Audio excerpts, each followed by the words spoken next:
I was standing in my kitchen, fingers wrapped around the edge of the counter, when my chest went tight and the room seemed to tilt.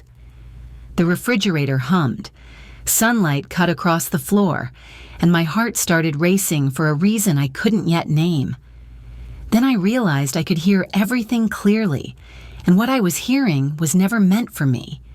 If you've ever trusted someone completely and felt that trust crack without warning, subscribe and tell me where you're listening from, because moments like this don't happen in isolation. My hands trembled as understanding settled in, slow and brutal. The sounds drifting through my home weren't careless, they were calculated. The weight of that realization pressed down harder than the silence I had lived in for years. I stood there, unseen, listening to a truth that rearranged every memory I had of love and safety. That was the moment everything started to unravel. I was standing in my own kitchen when everything cracked open inside me. My hands went cold before my mind could catch up, like my body understood the truth faster than I did. I remember the hum of the refrigerator, the weight of the air, and the sudden certainty that nothing I trusted was solid anymore. What I heard wasn't meant for me. It slipped into me anyway, sharp and undeniable. In a single breath, the shape of my life changed. The person at the center of it, the one I had protected and loved without reservation, was my daughter. Realizing that felt like falling through a floor I didn't know was weak. My chest tightened, not with anger yet, but with disbelief so heavy it pressed tears into the backs of my eyes. I stayed perfectly still, afraid that moving would make it real. Somewhere between those seconds, I understood that this was betrayal, not confusion, and that it couldn't be taken back. I didn't confront anyone. I didn't cry out. I stood listening while something essential broke quietly. I used to think of myself as someone steady, careful, and quietly independent. After my husband passed, I learned how to live small and safe, finding comfort in routines and familiar rooms. My days were simple, but they were mine. And for a long time, that felt like enough. Then came the accident. One ordinary afternoon turned into weeks of hospitals and appointments, and eventually into a silence I wasn't prepared for. Losing most of my hearing didn't hurt the way broken bones do. It hurt slower. It changed how the world reached me, how people reached me, and how alone I felt even when I wasn't. I had to relearn daily life. Conversations became exhausting. Public places felt overwhelming, little by little. I needed help in ways I never had before. That was when my daughter stepped closer. She handled phone calls, appointments, and the things I could no longer manage easily. I trusted her completely, not just because she was capable, but because she was my child. I felt grateful in a way that softened my pride. Depending on her felt safe. The quiet between us didn't scare me because I believed it was filled with care. I didn't realize how much silence can hide, or how much trust can grow when you think you are being protected. At that point, I truly believed my life had settled into its final shape, and that nothing unexpected waited ahead. I had no idea a sudden change was coming, one that would give me something back I thought was gone. I almost missed the miracle because I had stopped expecting good news. When the specialist adjusted the device and asked me to wait, I braced myself for disappointment. Then sound rushed back in, uneven and overwhelming, like light after a long tunnel.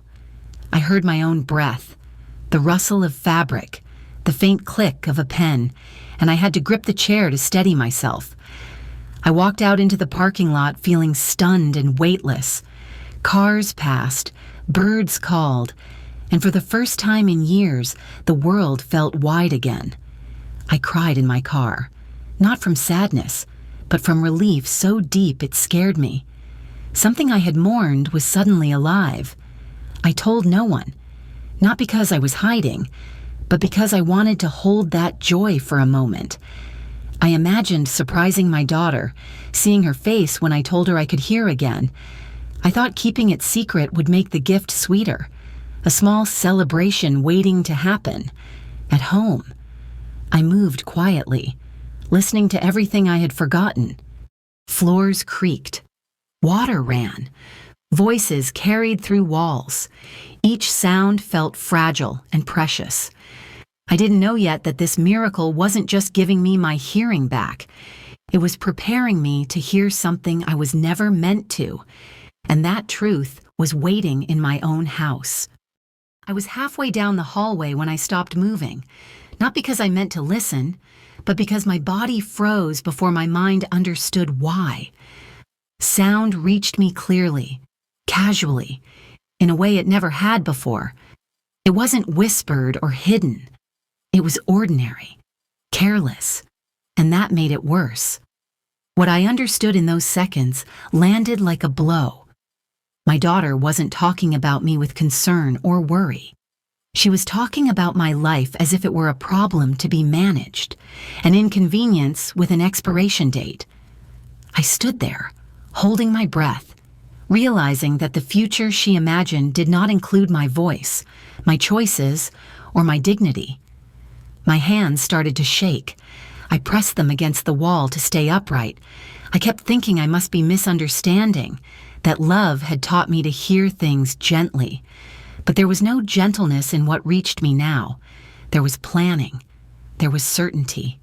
There was distance. I thought about all the nights I stayed awake when she was young, all the sacrifices that never felt like sacrifices at the time. I remembered trusting her with my accounts, my medical decisions, my daily life. In that moment, motherhood collided with something cold and transactional. The worst part wasn't the words themselves. It was the realization that this had been happening while I was deaf. My silence hadn't just made me vulnerable, it had made me invisible. And standing there, listening, I knew I could never unhear the truth that had just found me. That moment quietly split my life in two, before and after, and I stood trembling between them alone without warning. I spent that night replaying memories I had trusted without question. Small moments surfaced, ordinary at the time, now lit from a harsher angle, offers of help that closed doors, decisions made quickly, framed as protection, that quietly removed my choices. I had called it care because I wanted to believe it was. I remembered how my bills were organized for me, how appointments were scheduled without asking, how my questions were answered with soothing certainty. None of it felt wrong then. I was tired, grieving, grateful. Trust makes you generous with interpretation, and I had been generous to a fault. Anger arrived late, like a delayed storm. It wasn't loud. It sat in my chest and sharpened my thinking. I asked myself when assistance became authority, when love began to sound like management. I saw how often my silence had been used to move things along without me. What unsettled me most was recognizing my own cooperation. I had stepped back willingly, believing I was being cared for, realizing that hurt more than the betrayal itself. It meant I had helped build the conditions that allowed it. As the night stretched on, clarity replaced shock. Patterns formed where excuses used to live. I understood that what I overheard wasn't an exception. It was a continuation. And with that understanding came a heavier thought, one I couldn't ignore anymore. If this was what surfaced by accident, there was likely more I hadn't seen yet. That realization settled quietly, preparing me for a truth that would soon prove even more devastating. I thought I had reached the limit of what I could bear, but the second discovery proved me wrong. It came quietly, disguised as routine, something I would have ignored before. This time, I listened carefully, piecing together details that didn't belong together. What formed in my mind was not neglect or selfishness. It was intent, plans discussed casually, decisions that assumed my absence. I felt my stomach drop as I realized this wasn't about convenience anymore. It was about control taken so far it crossed into danger. Fear moved through me fast and physical. My heart raced, my hands went numb, and I had to sit down to keep from swaying. For a moment, I imagined how easily accidents can be arranged, how silence can protect the wrong people. That thought scared me more than anything else I had heard. I forced myself to breathe slowly. Panic would help no one, especially me. I reminded myself that I was hearing this for a reason. Knowledge, even terrifying knowledge, was power if I used it correctly. In that moment, something hardened inside me. I stopped thinking like a confused mother and started thinking like someone who needed to survive. I understood that reacting emotionally would put me at risk. Silence, for now, was safer than confrontation. I stood up steadier than before. I didn't feel brave, but I felt clear. Whatever this situation was becoming, I knew one thing for certain. I would not reveal what I knew. Not yet. I understood that patience would buy me time, and time was the only shield I had left to stay alive. I wanted to scream the truth the moment it settled in my chest. Every instinct told me to confront, to demand answers, to force honesty into the open. But another instinct, quieter and sharper, warned me that speaking would not protect me. It would expose me. I studied my own fear and realized how visible it could become if I let it.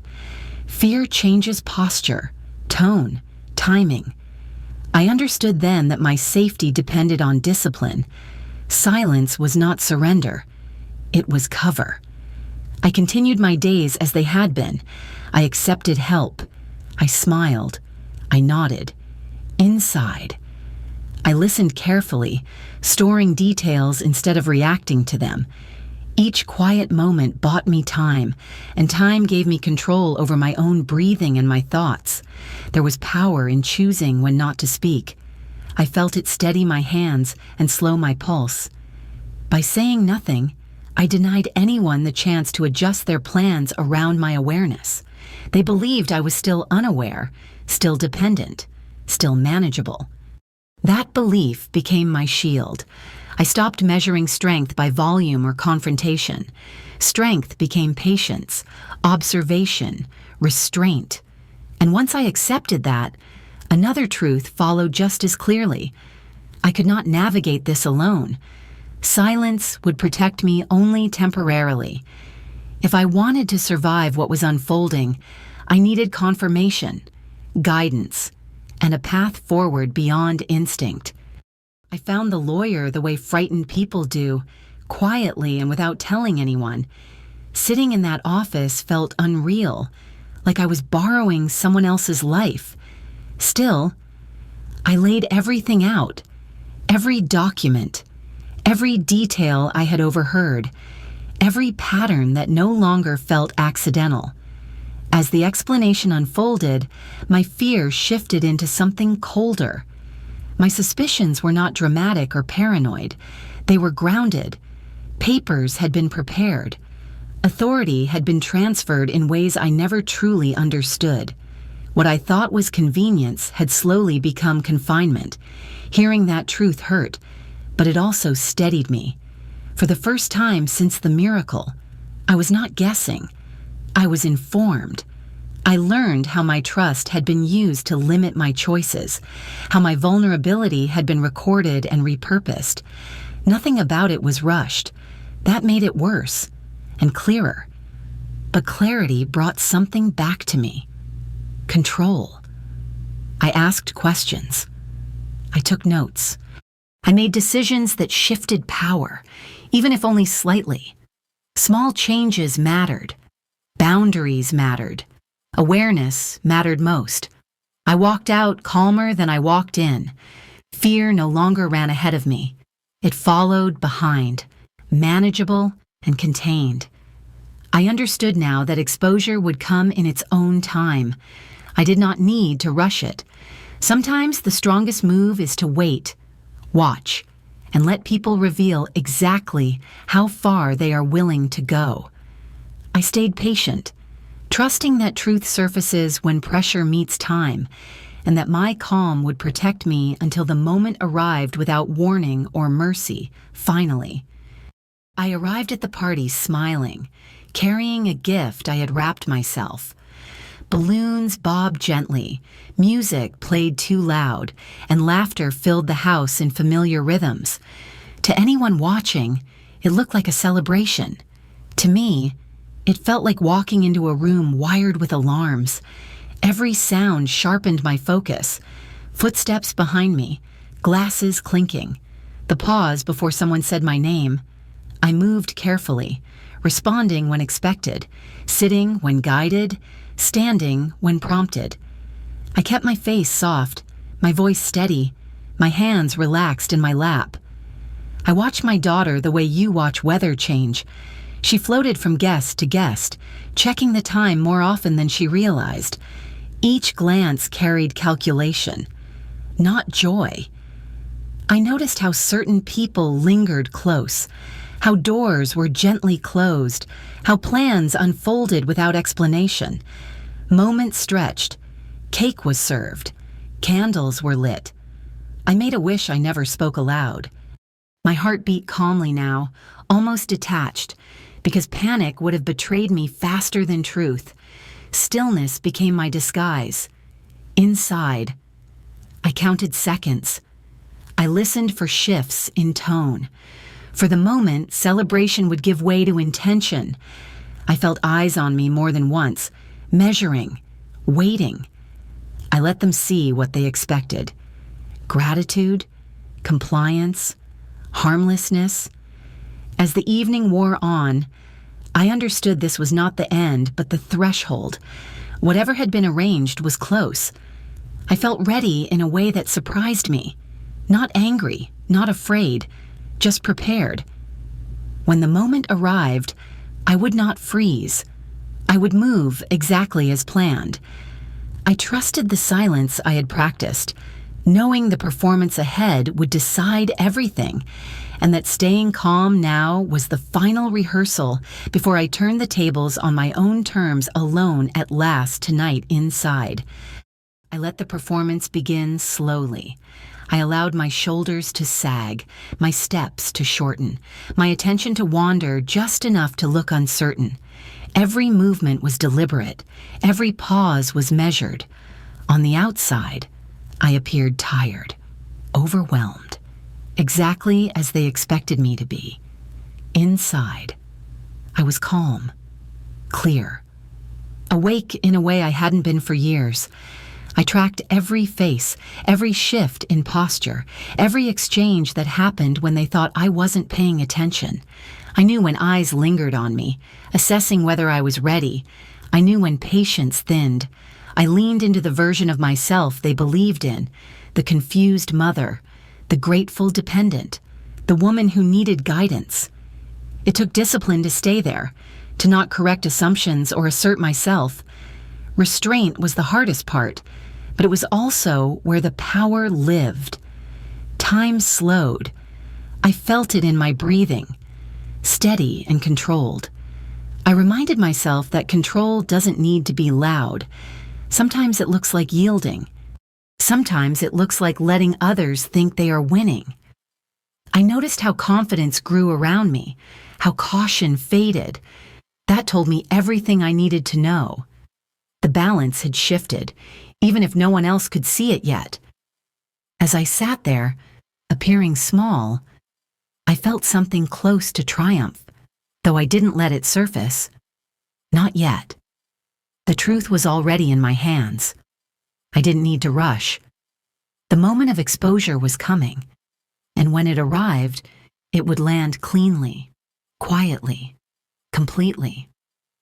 Everything went quiet before I spoke, not because the room changed, but because I did. I felt the weight of the pretending fall away, and with it, the fear that had carried me this far. I was done shrinking. I was done listening in secret. I let myself stand fully in the truth. I let them see that I was steady, present, and no longer confused. The moment I revealed that I could hear, that I had always heard more than they believed, something shifted in the air. It wasn't chaos or shouting, it was stillness, sharp and unmistakable. I watched realization move across faces, watched certainty dissolve into panic. I didn't need words to understand what they were feeling. I had lived too long reading silences not to recognize them now. Power doesn't always announce itself. Sometimes it simply arrives and takes its place. Inside me, there was release. Not joy, not revenge, but relief. I had carried this knowledge alone, measuring every step, guarding every reaction. Saying it out loud felt like setting something heavy down after a long walk.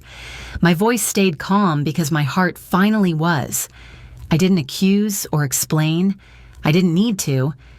The truth stood on its own, clear and complete.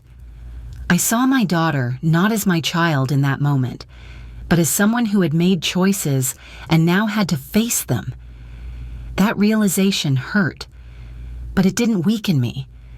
As the weight of what I revealed settled into the room, I understood that nothing could return to the way it was.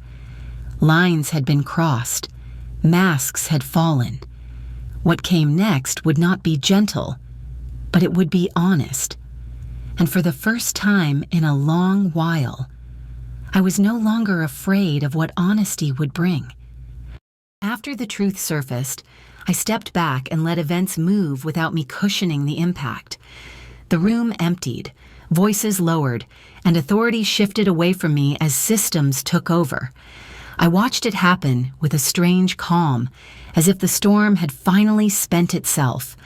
Paperwork followed, appointments were canceled, others rescheduled, and boundaries became official instead of implied. I didn't argue or negotiate. I allowed consequences to land where they belonged. That was harder than confronting anyone, but it was necessary. Protecting people from outcomes only keeps harm alive. Relationally, the losses were immediate. Trust didn't fracture. It collapsed. I grieved the daughter I thought I had, and the mother I believed I could remain. That grief sat beside relief, heavy but honest. I was no longer guessing. I was no longer bracing for the next surprise. Legally and personally, the ground stabilized. Safeguards replaced assumptions. Decisions returned to my hands. I felt older, yes, but also clearer. Strength arrived quietly, without celebration, built from acceptance rather than victory. I didn't feel triumphant. I felt resolved. I understood that love does not erase accountability, and compassion does not require self-erasure. Standing aside was not abandonment, it was respect for reality. As days passed, the urgency faded. What remained was space. Space to rest, to think, to begin again without fear dictating my choices. The worst had already happened. What lay ahead would be different, slower, and finally mine. I carried forward with caution, dignity, patience, and a renewed sense of ownership over my remaining years ahead now. Healing didn't arrive all at once. It came in quiet stretches, in mornings where I noticed I was breathing easier, in evenings where my thoughts no longer circled the same questions. The pain didn't disappear, but it softened enough for me to hold it without breaking. I had to relearn what safety meant. For a long time, safety had been another person, another promise. Now it became something internal. It was the ability to listen to my instincts again, to pause instead of dismissing discomfort, to trust my own awareness even when it felt inconvenient. There were moments of grief that surprised me, not just for the betrayal, but for the version of myself that believed love always protected you. Letting go of that belief hurt, but in its place grew something steadier, a respect for myself that didn't depend on being needed or approved of. I rebuilt slowly. I made decisions carefully. I chose who had access to my time, my energy, my story. Strength stopped looking like endurance and started looking like boundaries. I wasn't hardened. I was clearer. What I learned stays with me now. Silence can hide danger, but awareness restores power. Love without accountability is not kindness, and trusting yourself is not selfish. It is necessary. If you're listening to this and recognizing parts of your own life, I want you to know you're not alone. Stories like this live quietly everywhere. Thank you for giving mine your time and your attention. If you've ever faced a moment where your trust was tested or your awareness changed everything, I invite you to share it in the comments. I read everyone. I used to believe trust was something you gave quietly and never questioned. This experience taught me that trust also includes listening to yourself, even when the truth feels uncomfortable. Silence can be kindness, but it can also become a place where harm hides if awareness is surrendered. What carried me through wasn't strength in the dramatic sense. It was self-respect learned slowly, moment by moment. I learned to pause, to notice unease, to honor it instead of explaining it away. That shift changed everything. If you take anything from my story, let it be this: your awareness matters, your voice matters, and protecting your inner clarity is not selfish, no matter who disagrees. Thank you for sitting with me through this story. I know these moments are personal, and I don't take your time lightly. If any part of this resonated with you, if you've ever had a moment where trust broke or awareness saved you, I invite you to share it in the comments. I read every one, and your story matters too. Thank you for listening here.